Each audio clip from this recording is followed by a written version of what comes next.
I, Sri T.R. ZELIANG, Convener of the Select Committee, to examine the Nagaland Municipal Bill 2023, do hereby present a copy of the report of the Select Committee on the Nagaland Municipal Bill 2023. Those against may say no. The ayes have it. The ayes have it. Leave for withdrawal of the bill is granted. I beg to move the motion for withdrawal of the Nagaland Municipal Bill 2023, which was introduced in this August House on 12 September 2023. Speaker, sir, I beg to move that the Nagaland Municipal Bill 2023 be taken into consideration. I was reluctant to participate, and my initial thought was to move the bill for passing and yield my time to the other speakers. However, I considered and decided that I would take this opportunity to say a few words on record, as this might be the last time that we would be deliberating on this issue. And if nothing goes wrong at this very moment, we would be successfully passing this bill in this August House today. As convener of the Select Committee to examine this bill, I had the opportunity to discuss the matter with the other honorable members in the committee and also respected Chief Secretary, Municipal Affairs Department officials, Assembly Secretary led by Assembly Secretary, and the PEC Civil Society Organization before finally recommending to be passed in the Assembly. I would not like to repeat myself on the chronology of this bill, as it would consume a lot of time if I narrate events spanning 2 decades and also not dwell on the technical and legal aspect of the bill.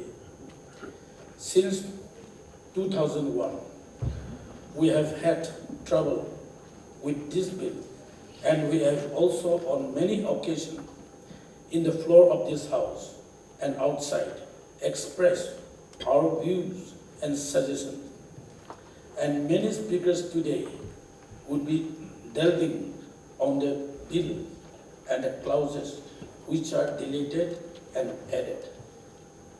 So I will not speak much on those matters, and the bill placed here today is self-explanatory in itself. Therefore, to make it short, I only wish to address certain things to be on record. It is not a secret that I have had the worst ordeal with this bill in the past. But today, I'm most excited that this bill will finally see the light of the day with 33% women reservation. When I was initially made the convener of the Select Committee to examine this bill, there were people who said that I would distance myself from this issue and that I should not be even part of anything remotely related to this bill. However, I was resolute in my decision to be a part of it, and I'm grateful to the Honorable Leader of the House, who in his wisdom has given me this responsibility to see that this bill is brought to fruition. Today, I stand here with a sense of contentment and satisfaction, and I feel that I am the happiest for the bill to be passed, and that our women will get the much needed post to be elected representative in the ULBS and be part of the decision-making body for our municipals and towns. Honorable Speaker, sir, Thank you for giving the time. I rise to participate in the discussion on Nagaland Municipal Bill 2023. As we are aware, subsequent governments have tried to resolve this issue, but have failed in all the attempts. Now that we have once again formed an opposition to government and are unison in our decision to pass the bill, it is matter to joy and relief for each one of us. Having gone through the bill and found that some contentious issues have been deleted, which were raised by the civil society organization, is very much appreciated. I thank the Honorable Leader of the House and Honorable Deputy Chief Minister and Convener of the Select Committee for well-crafted listening to the voice of the people and accordingly prepared this acceptable bill, which will now benefit not only our women but our state as a whole. As we agreed to accept women reservation clause, there should not be a problem in implementing the bill. Moreover, the tax on land property and also the reservation of chairperson for women is also deleted, which would be acceptable to all. If this bill is passed today, let us hope that we can have a peaceful ULB election and move forward for progress and development in our respective township. Having said this, I, on my own behalf and on behalf of my party, NCP, MLS, support a bill to be passed by this August House. Thank you, sir. With the new amended rules giving 33% reservation to women without infringing Article 371A, we, the independent legislators, fully endorse and support that the bill be passed. Thank you, sir.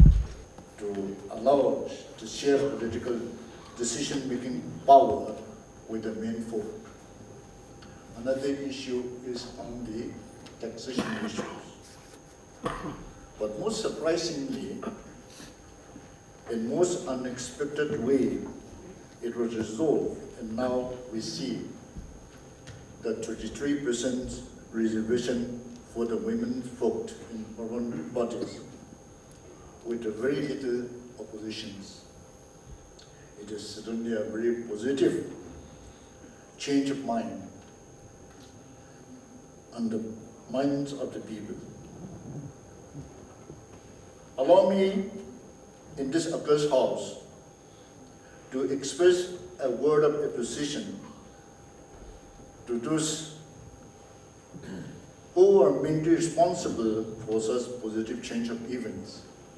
I feel it's pertinent to express such.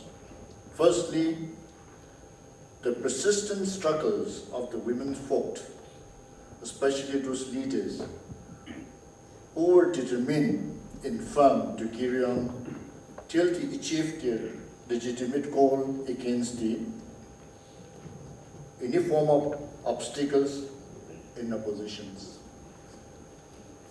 Ultimately, they achieved it. Secondly, credit should go to Honorable Chief Minister, who with his political and administrative experience on governance and his political wisdom gained over the years, managed to bring about a balancing act between the two opposite camps for the last more than, as mentioned by earlier speakers, for more than 20 years. Ultimately, they saw the reason in the right perspective and brought about a grand compromise, which is the most welcoming kind of an event. It is certainly a turning point in the socio-political history of the Nagas, which we need to record in our appreciation for the contributions.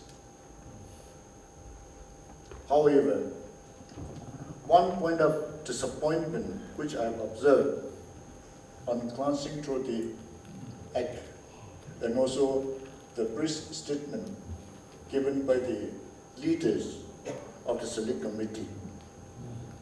It's about the power of imposing tax. Most importantly, the avenue to move up revenue for municipal or town council is definitely on land and buildings.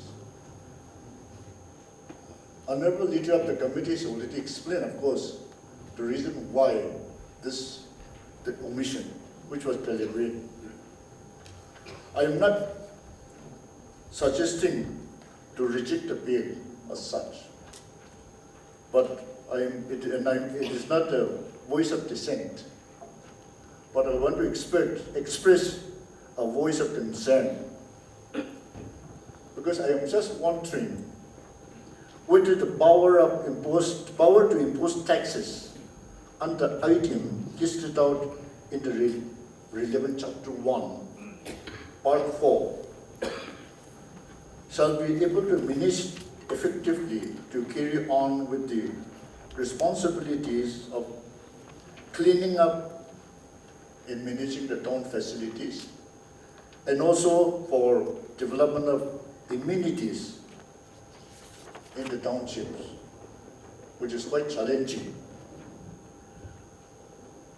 We all want a very clean town all over with all basic facilities, such as proper maintenance of roads, drainages, garbage free, and proper lighting, water supply, footpaths, and such other facilities, which is lacking in most of our townships in Nagaland, except perhaps in Kohima, where, because of the smart city project, these are improving to a large extent. To finance them, adequate resources is required. But from where do we get that funding, that resources? Naga people talk so much about self-reliance, independent. But I think our mind is still trapped in the dependency mentality. People are refusing to part with any contribution to finance maintenance of urban facilities, but expect the best clean and managed facilities. We as leaders of the House and leaders of the people, I think should also be partly responsible for such ignorance on the part of the people. Because we are the leaders, we are responsible to make them enlightened on all these implications. We all know, of course, that ultimately the supreme power lies with the people in democratic setup. However, we should also be convinced to see that populist demands are not necessarily always right. It is our responsibility to really make the people realize what is wrong, what is good in short-term and long-term perspectives. 22 years we have lost time, energy, and crores of development funds for not conducting municipal and town council elections. Naka people had really taken time to understand. However, it's better late than never. Since today, almost 98% of our people have come to understand the importance of ULB election after rigorous consultative meetings over the years. Speaker, sir, for which I am thankful to our Honorable Chief Minister and his cabinet team for their continuous and tireless efforts to have come thus far. I am also thankful to all the honorable members of this House for putting efforts to make our people understand the importance of ULB election.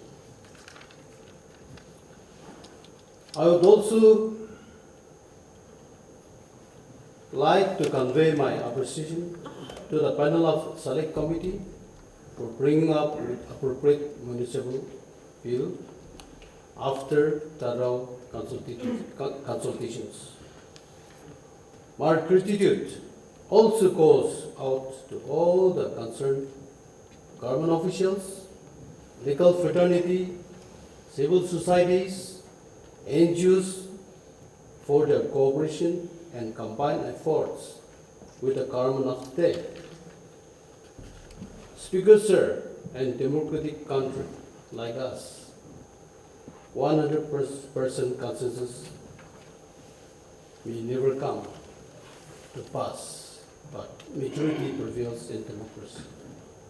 Therefore, Speaker, sir, I, on behalf of National People's Party, fully support and endorse that the bill be passed today in this House. Thank you, Mr. Minister. Now come to item number 3, consideration and passing of the Nagaland Municipal Bill 2023, which has just been introduced by the Leader of the House. Apart from being a member of Parliament, even to the extent of giving her the privilege of running the affairs of the party. And therefore, as far as my party is concerned, this is not an issue. Even in 2017, we have tried our best on the basis, on the strength of the 2001 Municipal Act in trying to make an attempt to conduct the election, but because of the various opinions, variations of opinion amongst the tribal cohorts, from the civil societies, we could not go ahead with the elections. Otherwise, the election was announced and we tried. Today, we are happy that our civil societies have come to sense and they have understood the importance of empowering women. I would like to quote what Aung San Suu Kyi said. In societies where men are truly confident of their own worth, women are not merely tolerated, but valued. With the changing of time, I would like to urge upon the Naga man that we must not only tolerate our women, as emphasized by Aung San Suu Kyi, but we must value their talent, their ability to lead the nation, and also to lead the Naga people.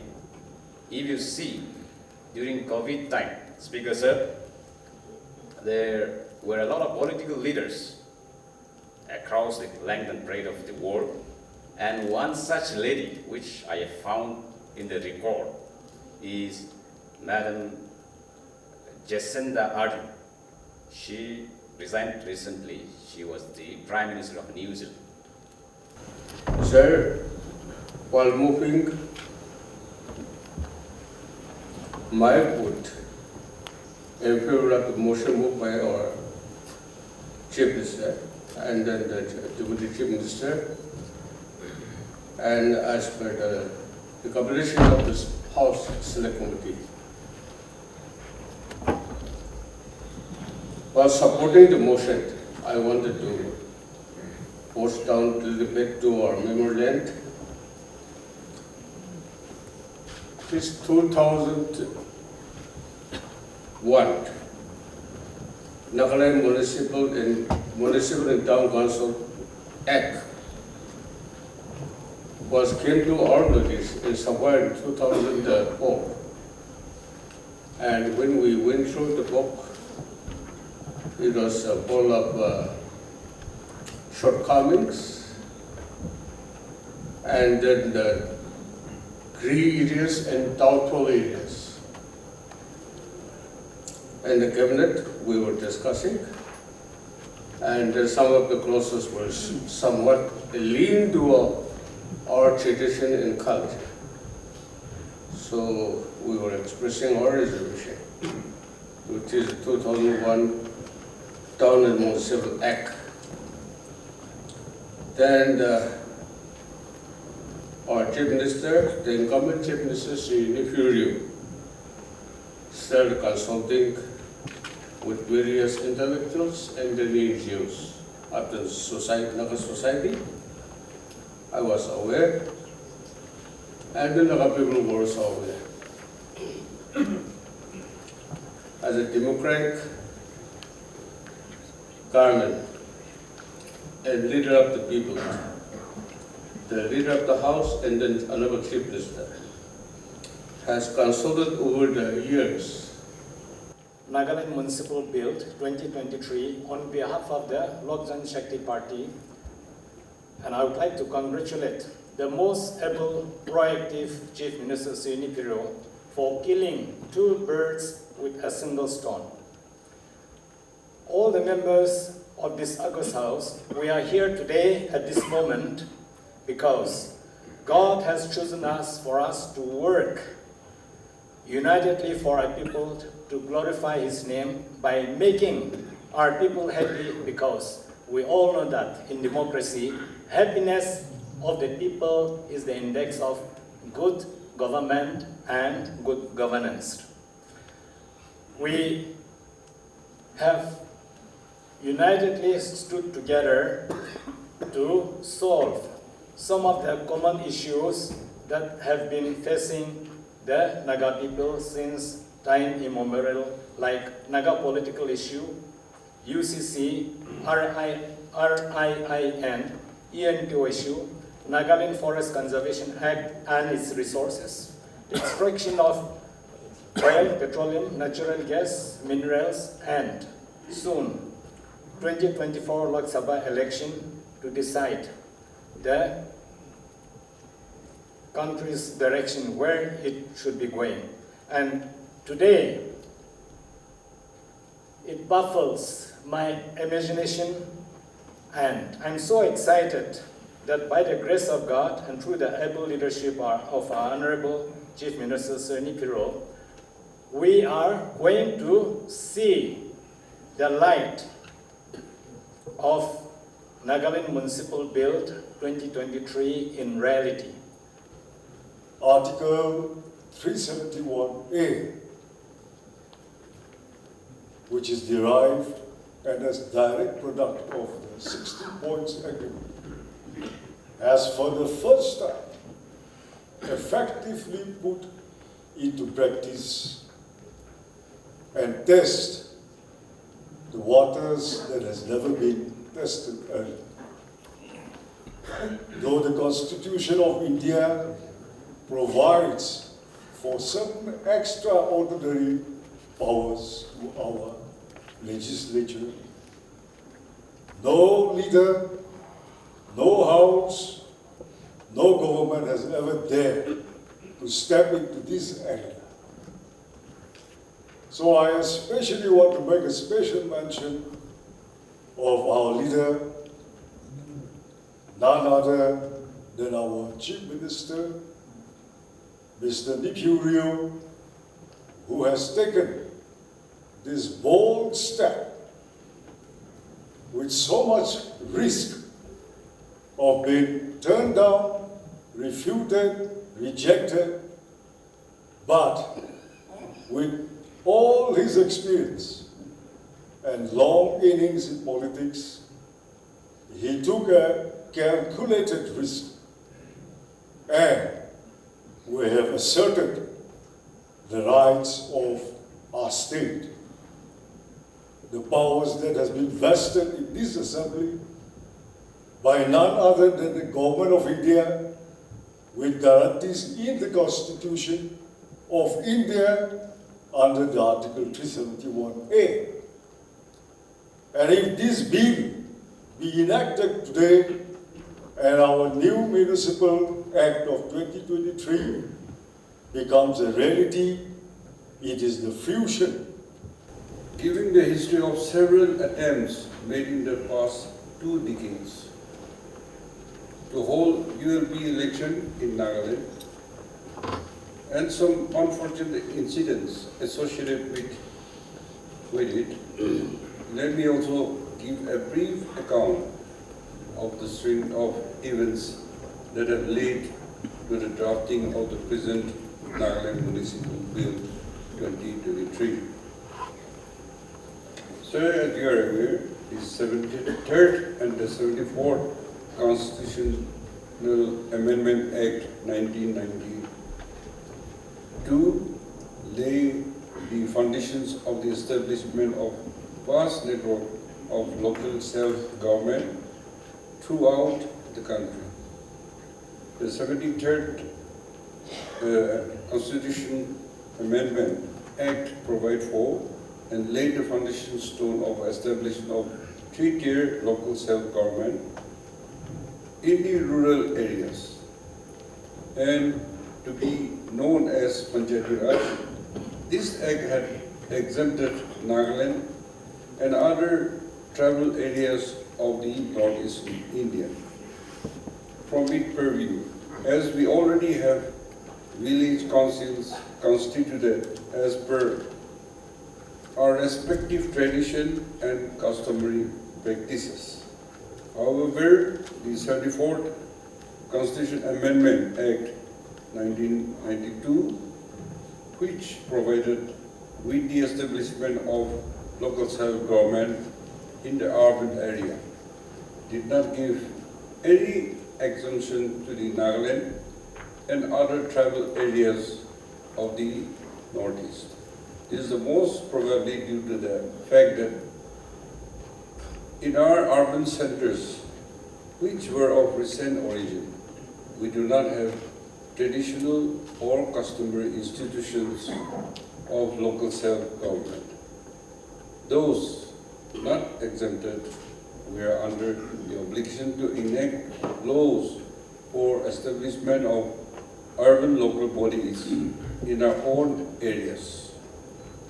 In conformity with the constitutional provisions, accordingly, the Nagaland Municipal Act 2001 was enacted. The Act came into force with effect from 20th December 2002. As per the provision of the Nagaland Municipal Act 2001, the state held its first election to urban local bodies in December 2004. However, the election for the Mokchun Municipal Council could not be held owing to opposition by the people of Mokchun on various grounds. It may also be stated that the Nagaland Municipal Act 2001 did not make provisions for Women Reservation Act 242(3)(2) in Part 9A of the Constitution, which was inserted in the 74th Constitutional Amendment Act 1992. Stipulated that a minimum of 1/3 of the total number of seats to be filled by direct election in every municipal shall be reserved for women. The reserved seats are to be allotted to by rotation and different constituencies in a municipality. A right petition was therefore filed in the High Court in 2005, challenging the absence of provisions for reservation of seats for women in the Nagaland Municipal Act 2001. In consonance with the constitutional provision, the State Assembly subsequently amended the Nagaland Municipal Act 2001 and inserted Section 23A and Section 23B via the Nagaland Municipal First Amendment Act 2006, providing for 33 reservations of seats for women in the ULBS. Subsequently, in the year 2008, Mokokchung Municipal Council was selected as the first ULB in the state for holding the election in accordance with the amended Act, providing for women reservation.